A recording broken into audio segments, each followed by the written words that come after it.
Nifty 23,900ના કોલમાં ગઈકાલે આપણે clear એવી ચર્ચા થઈ હતી કે ભાઈ આ પ્રીમિયમ આપણે 44ની આજુબાજુ મળે આ એરિયામાં, બરાબર, અને સપોર્ટ લેતું દેખાય તો એન્ટ્રી કરી શકાય. મોર્નિંગમાં પણ એક્ઝેક્ટ 44 આવ્યું આ પ્રીમિયમ અને લગભગ 44થી 91-92નો હાઈ માર્યો. મેં ક્લિયર એવું તમને કીધું હતું કે 44થી 2x થતું જોવા મળી શકે, કમસે કમ તમારું ફંડ 2x થઈ જશે. ત્યારબાદ ફરી 44 આવ્યું, 44ને બ્રેક કર્યું, લિક્વિડિટી સ્વીપ કરીને જ્યારે આ એક પોઝિટિવ કેન્ડલ આપી ગ્રીન અને ફરી એનું પરફેક્ટ રિટેસ્ટ આવ્યું, 36-37ની આજુબાજુ આપણે લેવા મળ્યો.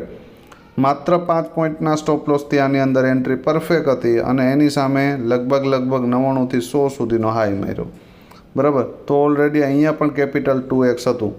તો આ જગ્યા ઉપર પરફેક્ટ મૂવમેન્ટ, એક્ઝેક્ટ પિન બાર 15 મિનિટમાં કન્ફર્મેશન આપ્યું, એનું રિટેસ્ટ આવ્યું પછી બ્લાસ્ટ થયું, બરાબર. તો આ મૂવમેન્ટ કેટલા મિત્રોએ કેપ્ચર કરી શકાય કોમેન્ટમાં જણાવજો.